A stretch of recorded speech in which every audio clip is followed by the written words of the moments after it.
You are listening to the Get Global podcast, a weekly journey into the international business landscape with leaders, knowers, and doers from around the world who share their stories and insights on the issues that matter most. Get Global brings you the best to help you thrive in foreign markets.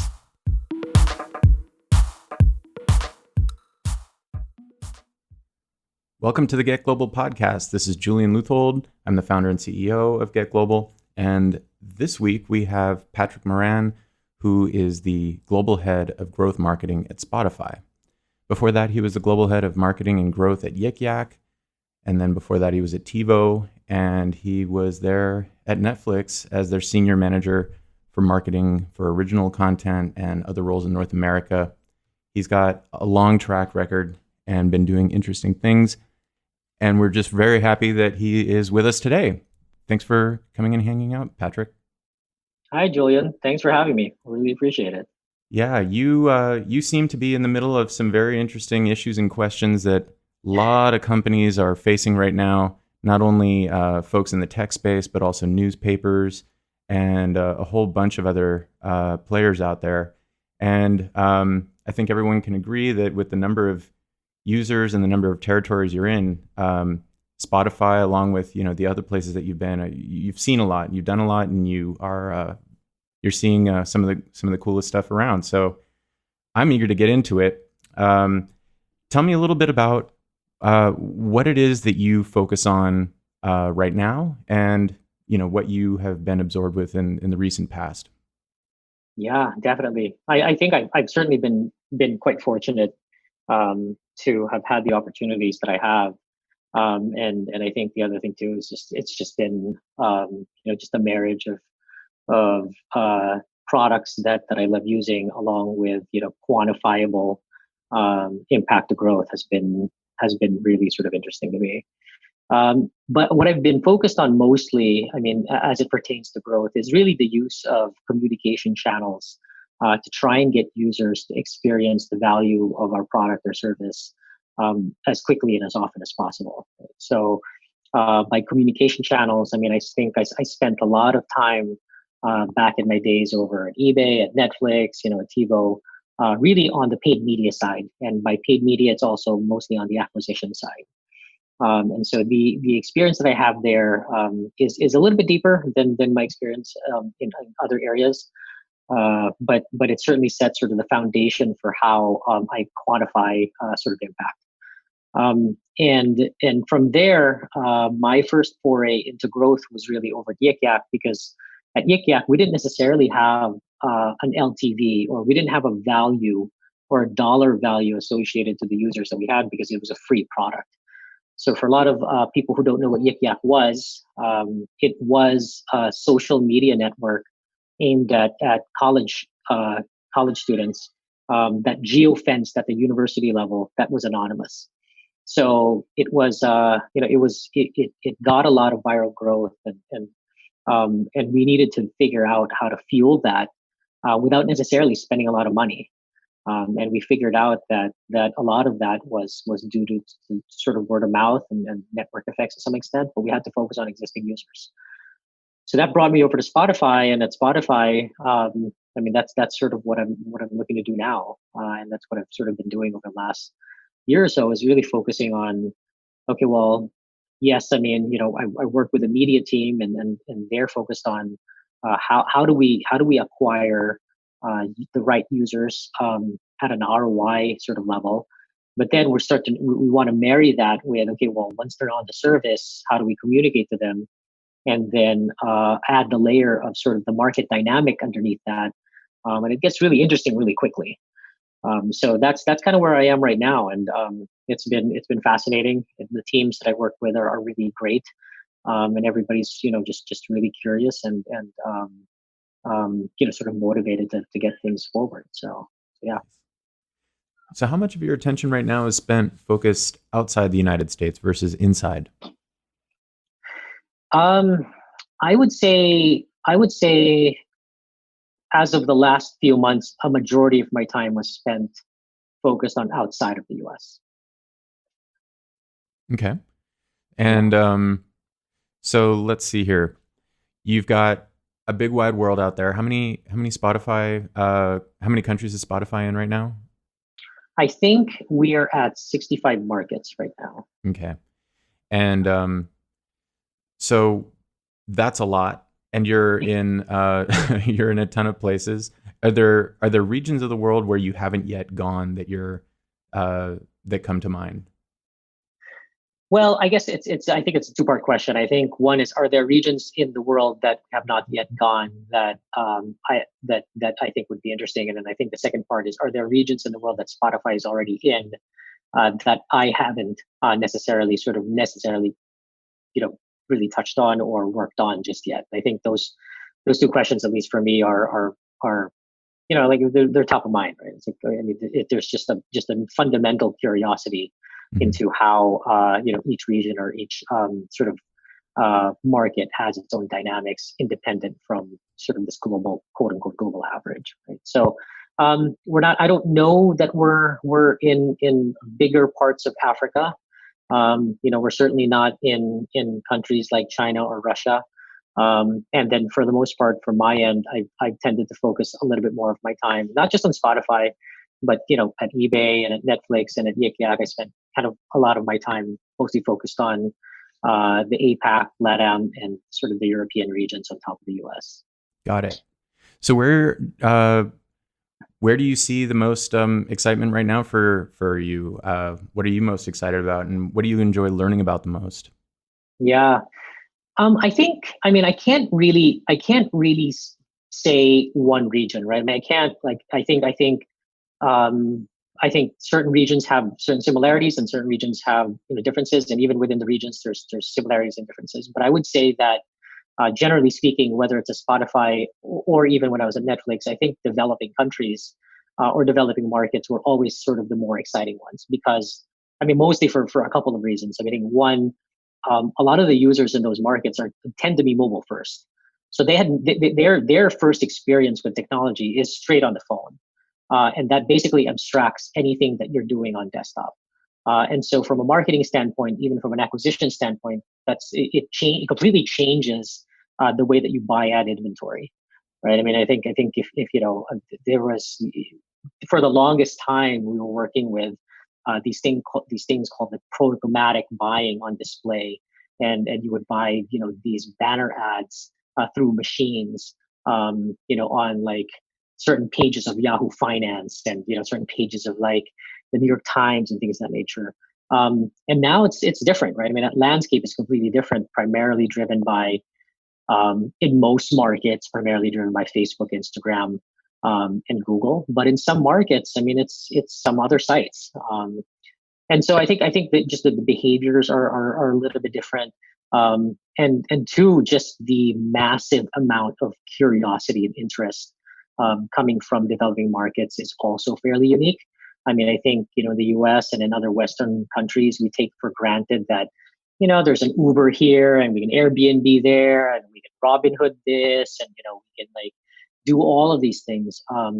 But in these markets, it's there's still the analog infrastructure is still pretty large, and so there's still a lot of curiosity, and so the behaviors that come out of users in these markets are also pretty interesting because you mix the dynamic of a mobile first environment, but then there's also the level of curiosity that doesn't necessarily exist, in a market that's not super tech heavy, right? And then you marry that with a lot of some of the limitations of kind of the situations that a lot of users sort of encounter, and it's just a very unique sort of experience. And then obviously there's the cultural dynamic on top of all of that, but that's where I've seen a lot of just a lot of excitement, right? I mean, I think there's just so much there to learn, so much to sort of understand and to sort of take in. So how do you handle those issues of mobile phones, whether they're smartphones or feature phones versus desktop, even radio? You're dealing with alternatives. You're dealing with technologies, and then of course then you have the variety of platforms out there. WhatsApp, I know, is a really important facet in some of these markets that if you were just focused on one of the others, you might miss a whole, what most of the country may be focused on, right? So, how do you handle that? Yeah. No, it's a great question, and I think this is where certain frameworks and certain ideas come into play, where we have to have a universal understanding of what needs to happen before we can even start to address local challenges. And I think the very sort of core fundamental premise, I guess, that we all sort of all believe in, whether it's again at Spotify or at Yik Yak or Netflix, was that we have to have product market fit, and that needs to be centered on our understanding of the user. And so I think that basically all stems from, okay, well, you know, to, to some extent, we have a small subset of users or a certain set of users who have chosen to stay and have not chosen to leave us after so many months. Why? Why is that the case? What value are they deriving from the product? Is it blatantly obvious, or is it something that's not so obvious? And then we equally would learn just as much from all the people who left. Why did they leave? What are their alternatives? What are they using? What are they not using? Do they not want to pay for stuff? I mean, all of those things sort of come into play. And I think if you do it over and over and over again across a lot of markets that are somewhat quote unquote similar, you'll start to see patterns. And some of those patterns would allow you then to start to prioritize things that you might want to build or things that you might want to do to sort of address some of those challenges, right? So I'll give you an example. One of the patterns that any company, be it Google, Spotify, Facebook, would see in a developing market is that some of these markets have two really large constraints. One is the cost of streaming information, and the other is the storage in their phones. And so then how do you mitigate for that, but still maintain the value of the product? And then ultimately, if we do build something like that, would users actually use it?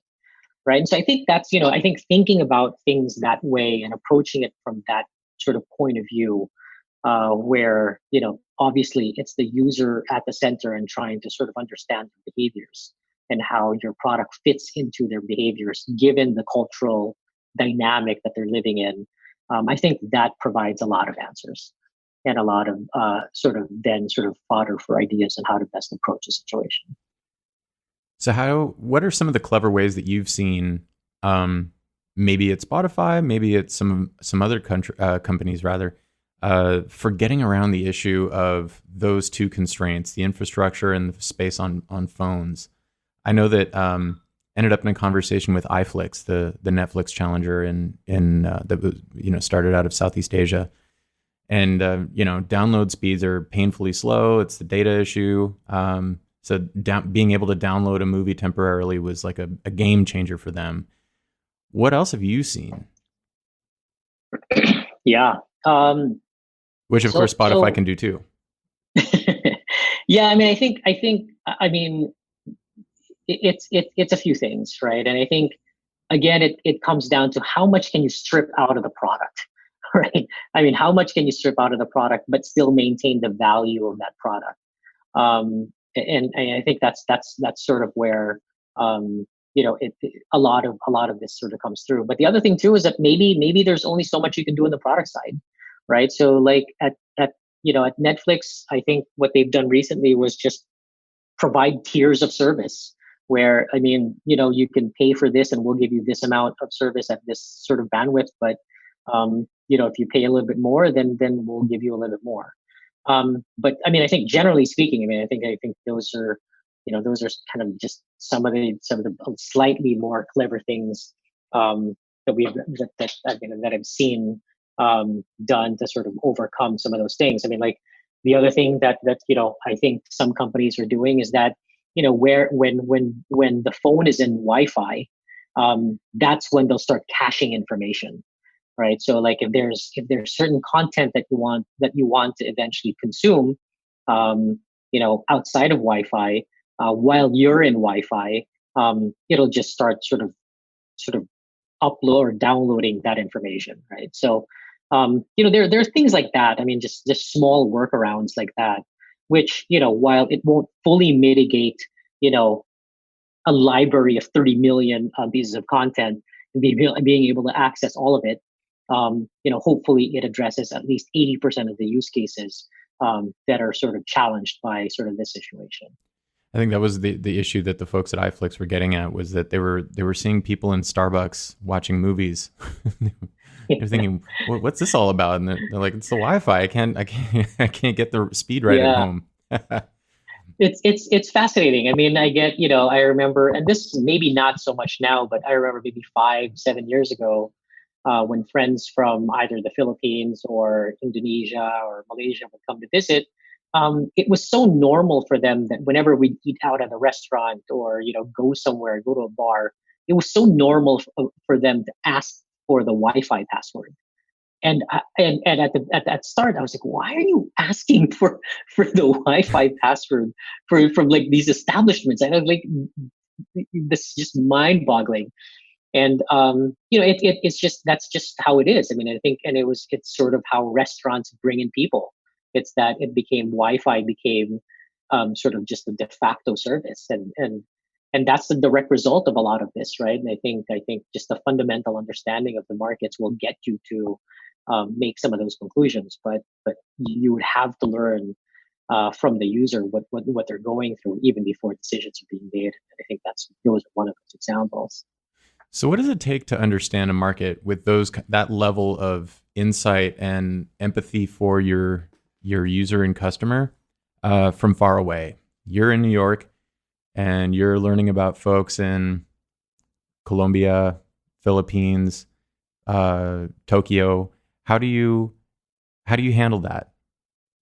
So it's I fundamentally believe that I mean, in order to truly grow in particular markets, or in order to truly get to a strong product market fit continuously, right? Just because things change so much, but continuously, you need to have local folks in market. And I've seen that sort of over and over again. And so right now we have teams in market, and it's a persistent sort of conversation around, okay, well, what do we need to do? What's applicable? What's not? Because the worst thing is that there's this assumption that you read a couple of decks, talked to a couple of people, did some sort of research on a market, and then suddenly you have this, sort of overarching strategy on how to approach it without really a real true understanding of cultural nuance. And I think in the marketing, it'll come through, right? In the marketing, people will know. And I remember just talking to people talking to people in the UK, and same thing with Canada, where they say things like, that's an American advertisement, like that's an American ad. Like, even if it's in English, even if maybe it's spelled in like a British way, like they could tell that it's an American ad. And so I think, like you would have to, like, I think that's the only way to truly scale. And we tried to do it Yik Yak, where we didn't have a ton of people in market, just because, I mean, it was a startup, and it was really difficult. And we could only sort of really grow to a certain extent by so much.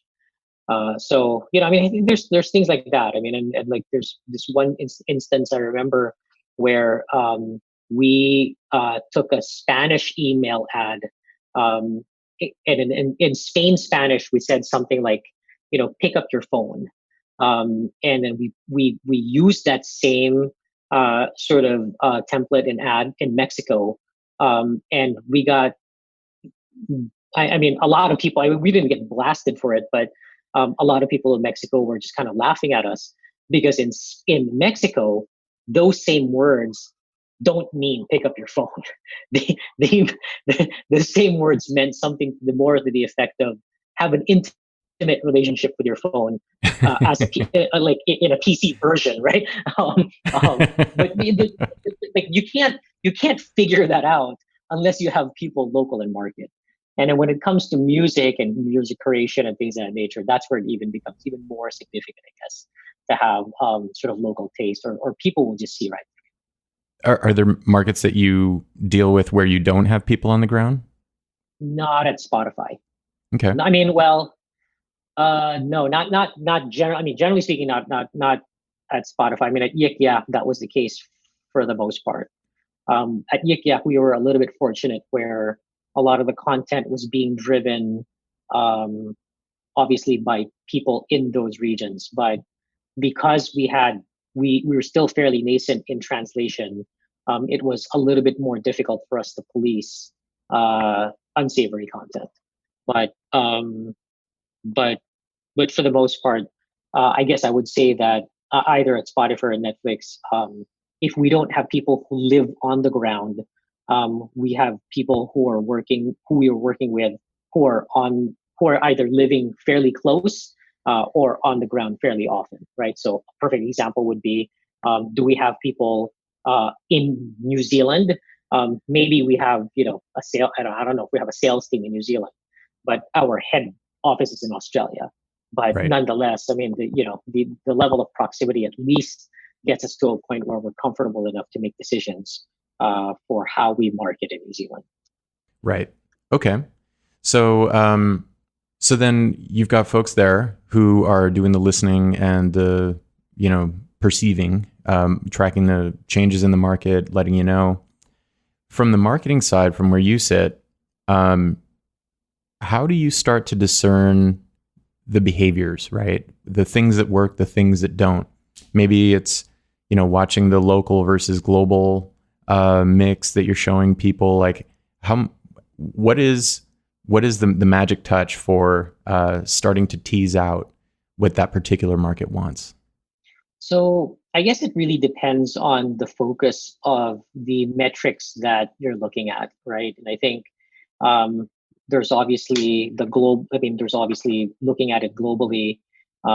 So I personally look at our sort of monthly active user numbers fairly often. I look at our daily active user numbers fairly often. And for the most part, retention rates are a little bit difficult to move up or down. And so, and that's both good and bad. But because that's the case, like a market dropping or a market significantly increasing will be fairly easy to tease out because it's sort of a little bit of an anomaly or an edge case. Whereas if everything is growing sort of more linearly or like slowly, gradually, then it's a little bit more difficult to tease out. So I mean, I kind of look at those numbers. I look at our consumption numbers as well, and then those holistic numbers, along with our market specific teams and things of that nature, they then tell a story. Now, each market in each region obviously has a person leading those markets, right? And within those markets, they have sort of their own regional marketing teams. Fortunately, I guess for someone like me or anybody sort of in a global sort of quote unquote, global capacity, there are people on market who are a little bit more in tune to what's going on specifically in those markets. And so that's kind of how we end up starting to tease things out. But then it also allows us then to really think about things longer term, right? So it's like, okay, well, there are certain markets where we see that the affinity to local music is a lot stronger than other markets. Okay, well, how are we going to address that? How are we going to sort of surface up more local content in those markets over the next 6 to 8 months? Or how do we test our way into that a little bit faster? So that's a little bit more of how we react to certain situations. But I think it's rare at this point, at least, unless there's like massive fraud or things of that nature, which is sort of a little bit out of my wheelhouse. But that's how sort of we sort of address things. It's a little bit less knee-jerk reaction, and a little bit more like, okay, well, where are the trends going, and how do we sort of address those trends, whether they're to our liking or not. And it seems to me that this issue of local and global content or even products, right? It's a critical issue for companies that are going across markets and thinking across markets. I think we've talked recently, you and I, about New York Times and what they're doing, but I see this with even department stores, luxury brands going in, for instance, into India and thinking about how they can add a touch of masala, local flavor to what it is that they're accomplishing, because the local tastes are so it's a civilization, not just a country, and they have these deep grooves that they use to see the world. So, what countries do you think are the most dedicated to their local tastes? Right? Who's the most local? So that's it. It's an interesting question, and I think I understand where you're coming from. But I think the answer to it is a little bit nuanced, and I'll give you the reason why. I think the question basically is, okay, well, which markets or which countries seem to like quote unquote locally developed or locally produced music the most. But I guess the slightly more nuanced, I guess, answer is that there are markets that have their own local flavors, even if the music that they're listening to is not coming from them. And I'll give you an example of that. In the Philippines, a lot of the music consumed, at least in the 80s, it is actually a lot of it is Western, right? So there's a majority of it is Western. And by Western, I mean it's a little bit more American and some European. But the songs themselves are very different from any 80s American playlist you'll ever see. And so does that mean that they are just purely Western and not local? Or does that mean that they have a local take on Western music? Right. So I think there's sort of that sort of dynamic. Now, in terms of actual local music, it's really fascinating because... Before you move on, though, give an example of like what would be super hot in the Philippines in the 80s, and what would have been, how is that different from 80s music here? So I'll give you a couple of examples. I mean, so the Southeast Asia and the Philippines, generally speaking, tend to like sappy music. And so there are things like Mike Francis or another sort of artist like Filippo Lippi, like that have, or like there's a song I think called, it's called More to Lose, I think. And I think the singer of that is actually Ricky Gervais.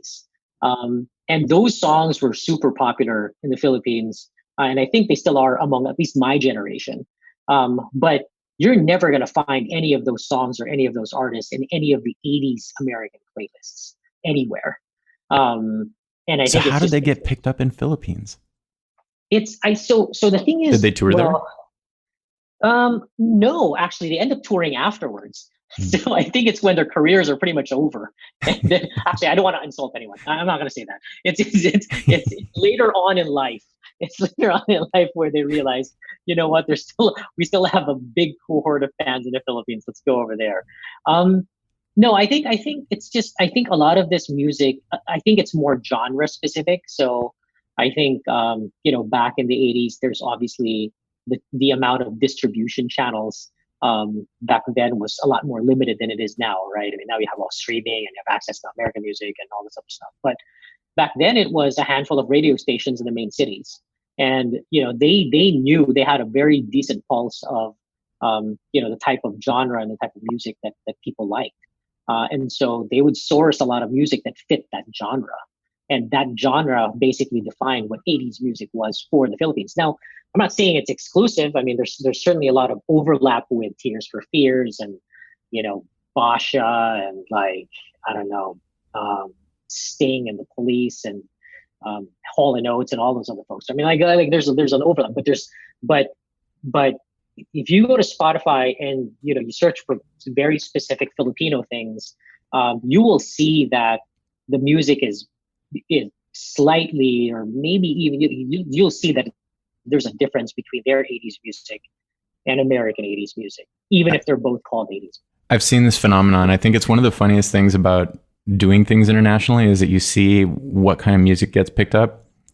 There was this crazy phenomenon that I started to understand when I was in India, which was that you could go into any bar in any part of the country, almost didn't matter how rural. And if Summer of '69 by Bryan Adams came on, that place would blow up. Everyone knew the words, whether they spoke English or not, they knew that song. And apparently it's because Bryan Adams toured there, and it was a big deal that, a foreign that a Western musician of his status at the time would come through. But I mean, everybody knew it, and it was just, and you can't say that about anything else that I know of from that period, but that was the one. Or when you go to like Berlin and you're in a metal bar or something like that, and people are rocking out hard to the Cranberries. Bunch of tough guys like ready to mosh to the Cranberries.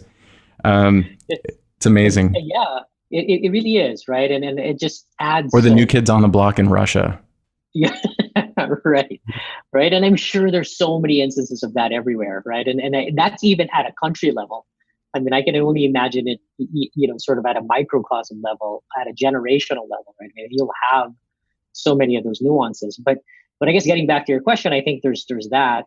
But in terms of like local music, I mean, I can tell you that each market has their own specific love and relationship with their own local music, whether it's in Southeast Asia. Indonesia loves its local music. The Philippines has they've always loved local music, and now it's sort of regenerated, or like it's been rejuvenated.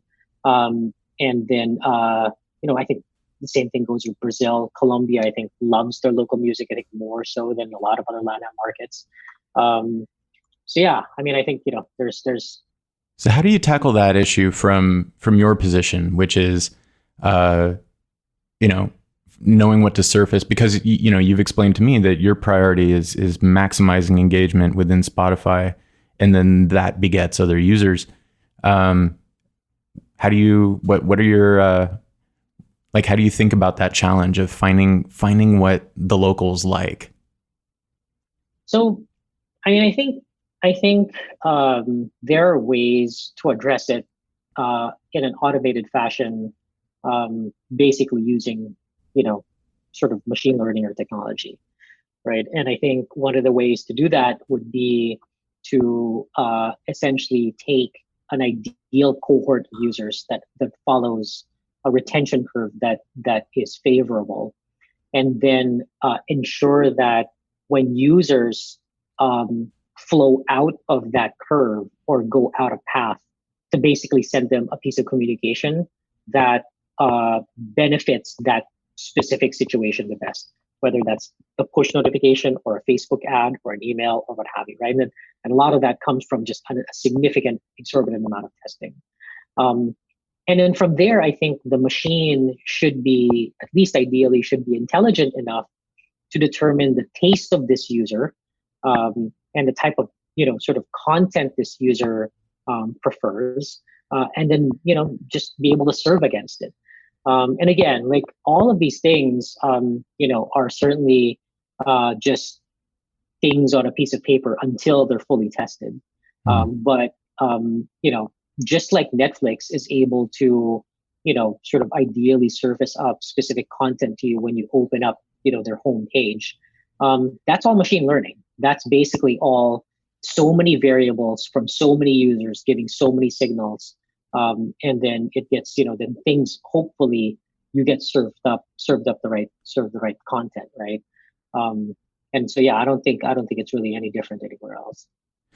So since you started getting into all of this, what are some of the trends? Like, have you seen any trends that are really on a global level? I mean, other than, smartphone adoption and things like that, is there anything else that you can say about the world versus, specific cases? I think we focused a lot on specific cases, and I think that's where so much of the action is. But what do you think about the way that the global environment is developing?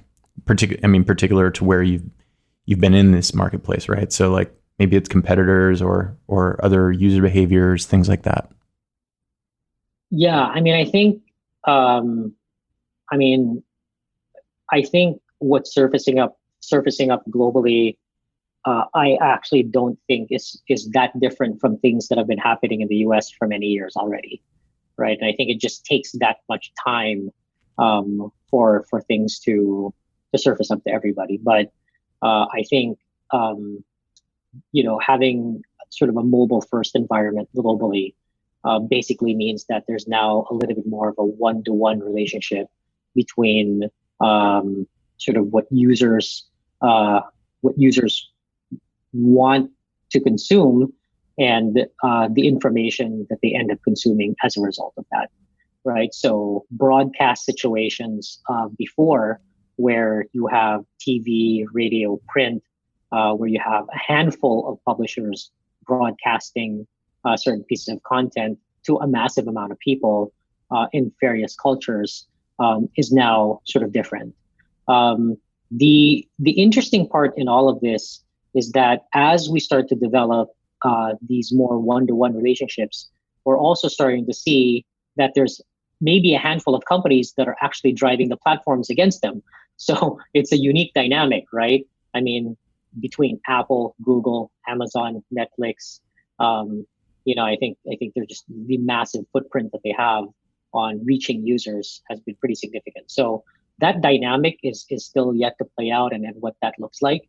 But for the most part, I think you go anywhere in the world, at least for the specific set of users, at least that I've been exposed to and use. And it's like Coca-Cola, McDonald's, and Nike of 10 or 15 years ago. It's, yes, I use Google. Yes, I'm familiar with Amazon. I haven't been to China, so I'm sure that they have their own dynamic. But yes, I'm familiar with Netflix. And the favorability that they have towards using any of these publishing services is fairly high. And so there's a lot of power there. And it's interesting on how that sort of that world is eventually going to evolve into. But certainly the days of where the internet was just limited to IM and people are using like laptops, desktops, and not able to be mobile. I think those days are certainly over. What do you make of WhatsApp? I think WhatsApp is sort of like the way that, a lot of people think about China and WeChat. WhatsApp, like in Africa or in India or a lot of these other places where data prices are sensitive. It's such an important part of reaching people, and you can do things in WhatsApp or that I don't see anybody doing here in the US. What do you think about WhatsApp, and how do you work with it? So I haven't really worked with WhatsApp from a business perspective. I think that at some point they were talking about using ad products, kind of like what Viber does or what WeChat has been doing. But I actually am pretty happy that sort of Facebook has kept it as simple as it is today. I'm a big fan of WhatsApp. It allows me to sort of communicate with friends in Europe and Asia and other parts of the States. But I don't know. I honestly don't know if Facebook is ever going to look to monetize them the way that they've done with Instagram. I mean, maybe in developing countries. I'm sure that they'll, I think that there are certainly markets out there that are okay with, excuse me, with advertising. But there are certain markets like the US and some of the more Western markets where advertising has become a little bit of a hindrance. But we'll see. I mean, I'm basically just speaking on what I know. I'm sure that there might be other ways to monetize against WhatsApp that I haven't even considered or thought of. So if I'm coming back to this issue a little bit, I think because it's something that comes up a lot with us is, the battle between mobile phones and feature phones and desktop and getting people to do what you want when you've got, a premium product. Is there any more that you can say about how you handle the issue of feature phones and, trying to get more from that slice of the audience in the markets that you're in? Sorry, and when you say feature phones, sorry, how is not smartphones? From iPhone? Is there anything to be done? I actually, no, I have not. I haven't even worked with. I have actually never worked on applications on feature phones. I'd suspect that it would be that it wouldn't happen. Yeah, it's a completely different animal. But I know that that seems to be the line that is constantly getting pushed on is the smartphone to feature phone line, and Anyway, we can pass that one up for now. And Yeah. so let's take a quick little trip around the world. What's going on these days in Asia Pac? What are some of the interesting things that you see there from where you sit? A lot of it's a fast growing developing economy. A lot of it coming from foreign workers, but also a lot of it coming from work coming from China. And so as a result of that, it's just a lot more sort of expendable income. And you know, because of that, then it's just a lot of people with more sort of pent up energy to consume things that they necessarily didn't have the time or the money to consume before. Mm-hmm. But it's an exciting area. I mean, look at Indonesia and just how massive it's become. You look at Malaysia. The Philippines is also still certainly up there with, its affinity to Western culture. But yeah, I mean, I think just a lot of exciting things happening. What about Latin America? I would say I would actually say that Latin America is a little bit even more exciting for me because they're at least within sort of the Spotify context, and even while I was at Netflix, they love their entertainment. I mean, not to say that APAC doesn't, but Latin America loves their entertainment. The thing is though, and I really don't want to say this too generally, but there's a certain affinity that Latin America has towards each other, and it certainly feels a lot more of a unified sort of culture, despite the languages, right? I mean, there's certainly very differences between the types of Spanish that are spoken and obviously Portuguese in Brazil, but it's just there's a natural affinity with each other that I'm not seeing necessarily in any other continent, including Europe, and that sort of dynamic has been really fascinating to me. So that means Argentines will listen to Brazilians, Brazilians will listen to Uruguayans, right? Yeah. In ways that perhaps Indonesians may not be quite so hot on Filipino music. Right? Yeah. I mean, I think, and you'll see a lot of those ties, and maybe it's not even, I'll listen to this music every day, but it's more like, oh, that's interesting.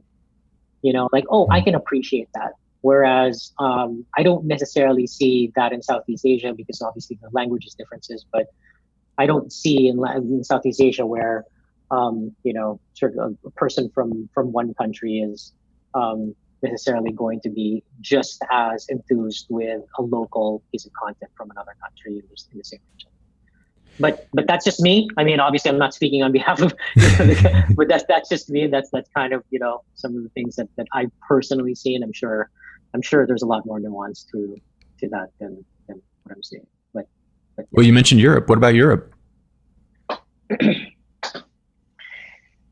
Oh, Europe.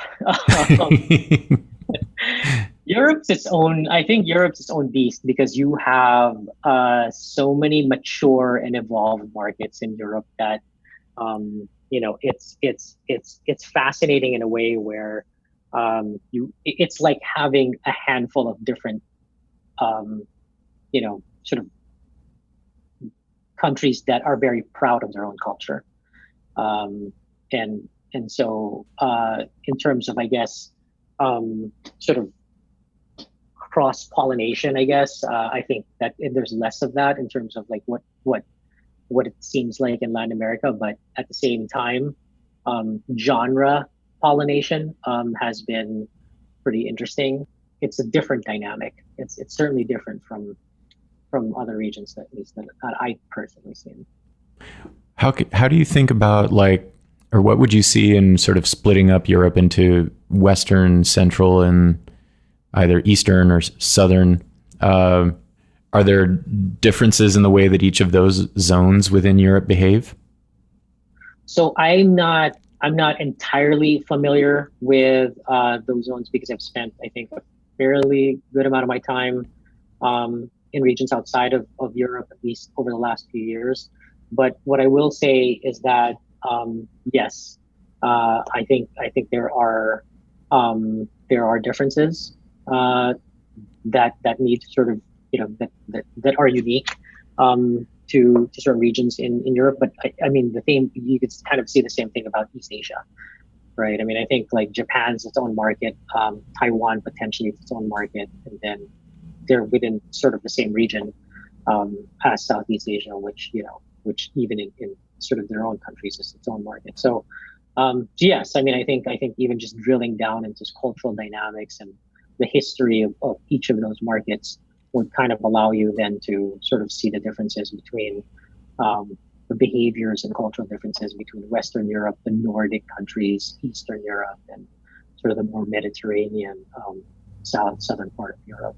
But yeah, I mean, I think it's the same thing in Asia, and I think it's also kind of the same in Latin America between North and South. So. Well, listen, Patrick, this has been a lot of fun. I mean, there's my favorite thing in doing all of this stuff is figuring out these little funny quirks between countries that you'd never really guess, and it's so fun to learn about that stuff. So I'm looking forward to hearing more about your insights, more of these quirks, and I hope that everybody picks up their phone in the non-intimate way and listens to this podcast because there's so much cool stuff in here. Looking forward to having you at Get Global. So I'm really appreciate you making time today. Thank you. Thanks a lot, Julia. I'm looking forward to being there. Thanks for having me again. See you soon. Thanks for listening. If you'd like to find out more about our events and get more global intel every week, sign up for our newsletter at getglobal.co.